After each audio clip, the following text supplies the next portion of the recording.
Poor single dads sheltered mysterious twin girls for one night, unaware their father was a millionaire.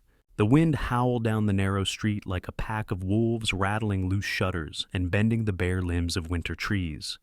Inside a small, dimly lit kitchen, Thomas Carter sat hunched over the table, staring at the final notice stamped in angry red across his electric bill. He rubbed his forehead, the weight of the day pressing down like a cinder block. The old clock above the stove read 9:48 p.m. By now, his 8-year-old son, Miles, was asleep in the next room, thankfully shielded from the sound of the wind clawing at the siding. Thomas's stomach churned with the same question he asked himself every night. How much longer could he keep this up? And then, the doorbell rang. The sharp chime cut through the storm like a jolt of electricity. Thomas froze, his pulse quickening. Who in their right mind would be out in this weather? He glanced toward the door, hesitating. His neighborhood wasn't the kind of place you open the door without thinking. The bell rang again. This time, curiosity nudged him forward. He peered through the peephole and blinked. 2 figures stood on his porch, soaked to the skin. Their blonde hair was plastered to their cheeks, their coats clinging to them like second skins. Shoulders pressed together, they looked like they were clinging to each other just to keep standing. He cracked the door chain still in place. "Can I help you?" His voice was cautious, guarded. The taller one lifted her gaze, and her eyes, clear and bright, even in the dim porch light, were filled with a desperation that hit him like a punch to the chest. "Please, sir," she said, her voice trembling.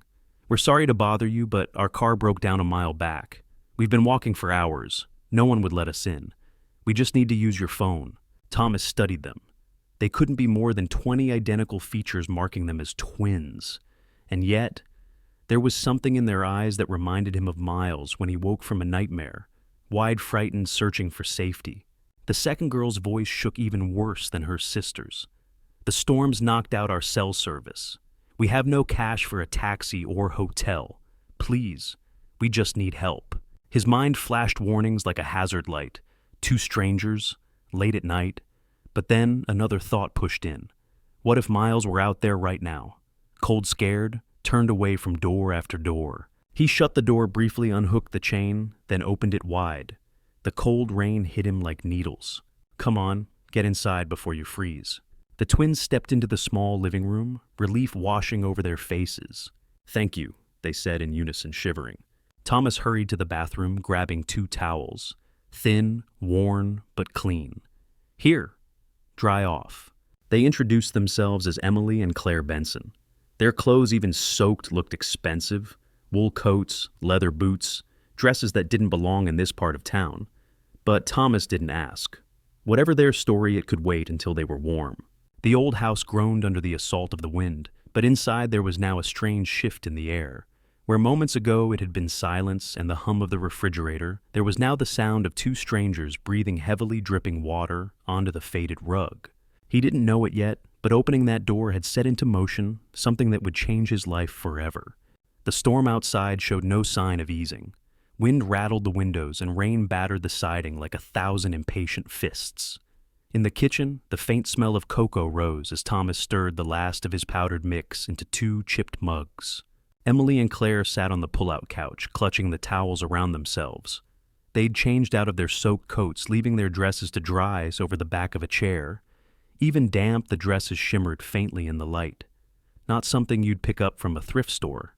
Thomas set the mugs down on the coffee table, steam curling upward. "It's not much," he said, "but it'll warm you up." Emily wrapped her hands around the mug like it was gold.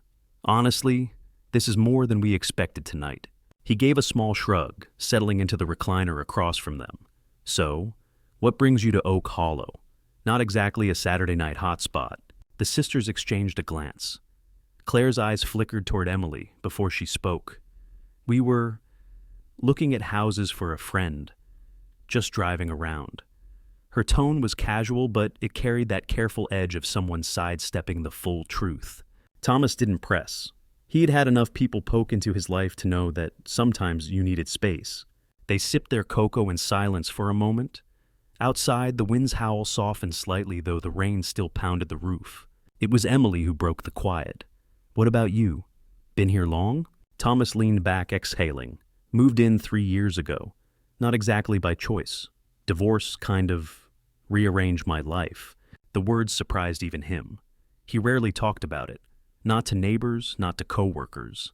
But something about the way they were listening, leaning forward with genuine interest, loosened the tight knot in his chest. My ex-wife Rachel took our son Miles to live with her parents in California. Said she needed a fresh start. Court gave her primary custody. I get summers and some holidays if I can afford the flight. His jaw tightened. Lately, that's been harder and harder. Emily's voice softened. That must be incredibly hard. It is, he admitted. Last week, Miles lost his first tooth. I heard about it 3 days later in a 5-minute call. He laughed once bitterly. I thought building my architecture business would give him security, but all I did was miss the moments that mattered. The sisters listened without interrupting. Claire's eyes shone with something that looked a lot like empathy. You're still trying, she said quietly. A lot of people wouldn't. They're my whole world, Thomas said simply. Even if I can't be with him every day, I want him to know I'm here, that I never stopped caring. Something shifted in the room then, a warmth that had nothing to do with the cocoa. It was in their shared glances and the way the storm outside seemed a little less oppressive. Thomas learned they were both 22 recent college graduates from Connecticut. They spoke fondly of their childhood, but stayed vague about family details. Again, he didn't press. As the night wore on, conversation drifted between small talk and moments of surprising depth. Emily laughed at one of Thomas's self-deprecating jokes about his cooking. Claire asked questions about the buildings he used to design, and he found himself describing projects with a pride he thought he'd lost. When midnight approached, he unfolded the couch, laying out his best sheets. It's not the Ritz, he joked, but it's dry and warm. Breakfast menus limited, cereal and maybe toast. They smiled real smiles this time. Emily said, "That sounds perfect." As Thomas switched off the lamp, leaving only the glow from the kitchen nightlight, he heard them whispering to each other. He couldn't make out the words, but the tone was soft, thoughtful. For the first time in months, he went to bed feeling like his house wasn't just 4 walls and a roof. It felt alive again. Morning broke crisp and clear, as though the night storm had scrubbed the sky clean. Sunlight spilled through the thin curtains, casting pale gold across the small living room. The quiet was broken only by the faint clink of mugs and the soft murmur of voices from the kitchen. Thomas padded down the hall in a faded t-shirt, the smell of toast greeting him, before he saw them. Emily and Claire were already seated at the table, sipping coffee from his mismatched mugs. Their hair, still slightly damp from the night before, caught the morning light in pale strands. "Morning," he said, pouring himself a cup. "Sleep all right." Emily smiled faintly. "Better than we have in weeks." The way she said it carried weight, though. She didn't explain. They ate a modest breakfast, toast with the last of his orange marmalade and juice from a carton that was down to its final pour. As they talked, Thomas couldn't help noticing the reluctance in their voices when he mentioned taking them back to their car. Eventually, they gathered their things, coats now dry, boots polished to a shine again. Outside, the air was cool and bright, the street glistening from last night's downpour. Puddles reflected the sky like shards of glass. The drive to where they'd left their car was short, but quiet. The usual morning sounds of Oak Hollow, dogs barking distant lawnmowers, seemed too ordinary compared to the surrealness of the night before. Thomas caught the twins exchanging glances in the rearview mirror. Not nervous exactly, but something. When they arrived, the sight of the vehicle made his eyebrows lift. A sleek black Mercedes, polished to perfection, even under a thin layer of road dust. The Connecticut plates gleamed. In daylight, it looked absurdly out of place against the row of weathered bungalows and leaning mailboxes. He popped the hood and leaned over the engine, calling on years of construction, site know-how. Your alternator belt snapped. He diagnosed, wiping his hands on a rag from his glove compartment. It's an easy fix, but you'll need a tow. They thanked him, and using his phone, since theirs still showed no service, called their insurance company. Within the hour, a tow truck rumbled up, its orange light rotating lazily. As the driver hooked the car, Emily stepped toward Thomas. She reached into her bag and pulled out a small cream-colored card with elegant embossed lettering. She pressed it into his hand. "If you ever need anything," she said, looking him straight in the eyes, "call this number." He glanced down, saw her name and a phone number in crisp print, but didn't focus on it. Instead, he felt the strange weight of the moment, the sense that this wasn't just a polite gesture.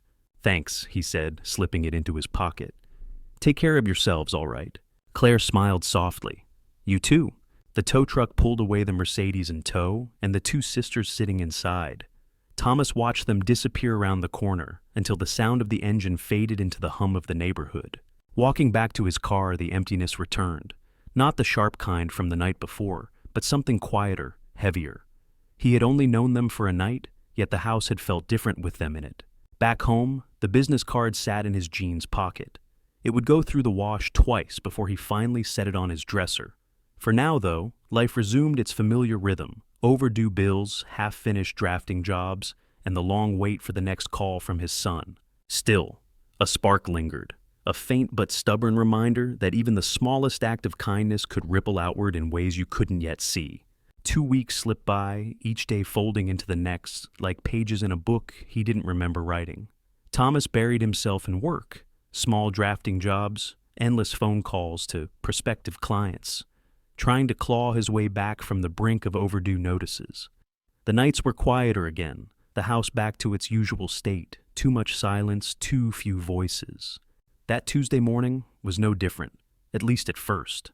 He sat hunched over his drafting table pencil, moving in deliberate lines as he worked on renovation plans for a small diner on the edge of town.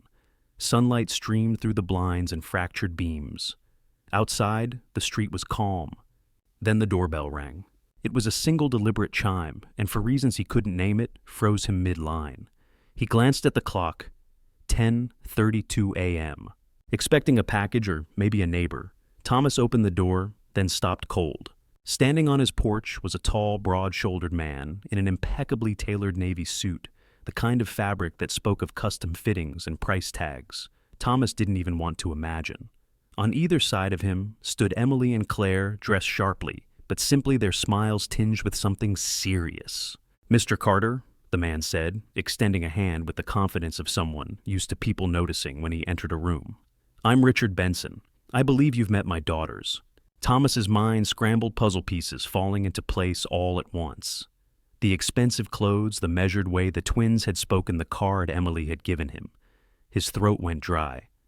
"You're their father." "I am, and I owe you a debt I can never fully repay," Richard said, his voice deep but warm. Emily stepped forward, her eyes bright. "We told him everything, Thomas. How you were the only person who opened the door that night. How you gave us a place to stay when you had every reason not to." Claire added quickly, "Dad wanted to come right away, but we asked him to wait. We needed to be sure about something first." Richard's smile deepened. "My daughters have a good sense for people. Before I approached you, they did some checking. Your background, your work, your situation with your son. Not to pry, but to understand how we could help." Heat rushed to Thomas's face. His private struggles laid bare in someone else's home, discussed at someone else's table. It stung. "Help. I don't understand what's happening here." Richard's tone shifted, still kind but weighted. "Mr. Carter, I run Benson Development Group. We design and build commercial and residential projects across the country. I reviewed your architectural portfolio. What I saw impressed me. Your work has vision, precision, and heart." Thomas gripped the doorframe, afraid his knees might give out. Why would you offer me anything because of one night?" Richard chuckled softly. "It's not just the night, it's the character. My daughters knocked on 17 doors before yours. 17, all closed to them. You didn't just let them in. You shared what little you had, no questions asked. That's the kind of person I want representing my company." He paused, letting the words settle before continuing. "I'd like to offer you a position as Senior Project Architect. The salary will allow you to relocate to California, close to your son. We'll cover legal fees for a joint custody arrangement, and..." He glanced at Emily and Claire, who were grinning now. "Your son will have access to our full education fund. College tutoring, summer programs, whatever he needs." The world tilted. Thomas felt something hot sting his eyes, but no words came. Emily stepped closer, her voice steady. "We could have gone to a hotel that night. We didn't. We wanted to see if kindness still existed when it wasn't convenient. And with you, it did." Claire's voice softened. You weren't a stranger to us when it mattered most. You were family. Thomas stood there in the open doorway, the bright morning sun spilling over all four of them. And for the first time in years, he felt the ground beneath his feet shift, not from loss, but from the sudden overwhelming possibility of a future worth stepping into. 6 months later, Thomas Carter stood in front of the floor-to-ceiling windows of his new office in Sacramento, the city skyline stretching wide beneath a pale autumn sky. The hum of construction drifted up from the lot below, where the steel skeleton of a community center was beginning to rise, a project he was leading from the ground up. It wasn't just any building. This one was designed for families like his own had once been, scraping by, clinging to hope, needing a place to gather to feel seen. Every blueprint line felt personal, every square foot a silent promise. On the far wall, pinned neatly above his desk, was a photo of Miles, grinning in his soccer uniform, a gap in his front teeth. Now, Miles lived with him half the time, under the new joint custody agreement. School mornings were filled with the rush of backpacks and toast evenings with homework and laughter. No more 5-minute phone calls that came too late to catch the day's stories. The job Richard Benson had offered him wasn't just a paycheck. It was a door thrown wide open. The relocation had allowed him to be present, to show up for the moments that mattered. Benson Development had given him the tools to rebuild his career, but it was the Benson family themselves, Richard, Emily, and Claire, who had pulled him into something even more valuable, a sense of belonging. Sundays had become sacred. Dinner at the Bensons was a tradition now. Laughter spilling over the table, arguments over the last slice of garlic bread, and stories that ran long into the night. Emily teased him about his serious architect face, and Claire often tried to pry out details about his next big design before the press releases did. Richard, ever the host, would lift his glass and say, "To family, by blood or by choice." On a quiet Tuesday afternoon, his phone buzzed with a text from Emily. "Dad's got a new project in Seattle. Guess who's the lead architect? Also, Mom's making lasagna this weekend. You in?" Thomas smiled, typing back without hesitation. Wouldn't miss it. He set the phone down, turning back to the window. The sunlight caught the steel beams below, making them glint like silver threads, weaving a future he could finally believe in. 6 months ago, he'd almost ignored that knock on the door. He'd been tired, broke, and drowning in his own troubles. But he'd answered. And because of that choice, one small human act in the middle of a storm, everything had changed. He had his son. He had his work. He had a family bigger than he'd ever imagined. And as he looked out over the city, Thomas Carter knew one thing for certain. Sometimes the storms in life don't just wash things away. They make space for something beautiful to grow. When Thomas thought back to that night, the memory always began the same way, with the sound of the storm pounding against the windows and the sharp ring of the doorbell cutting through the quiet. He had been exhausted, weighed down by bills, and tempted to stay in his chair and let the moment pass. It would have been easy, natural even, to decide that someone else could answer that call for help. But instead, he'd walked to the door and opened it. In doing so, he had unknowingly opened far more than the entrance to his home. He had opened the door to a chain of events that led him back to his son, revived his career, and brought new people into his life who felt like family. The lesson wasn't just about kindness. It was about choosing to act when it would be easier not to, and about trusting that those small acts could ripple outward in ways we might never see coming. Because the truth is, we never really know what's waiting on the other side of a knock. It might be inconvenience, it might be trouble, or it might be the beginning of something that changes your life forever.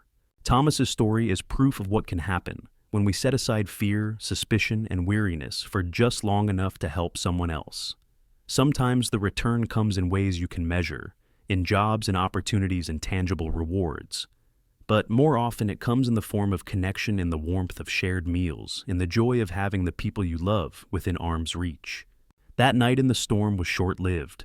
The rain passed, the streets dried, and the clouds broke. But the kindness Thomas showed, that was built to last.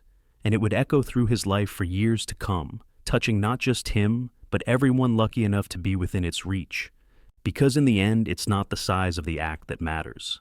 It's the choice to say yes when compassion knocks.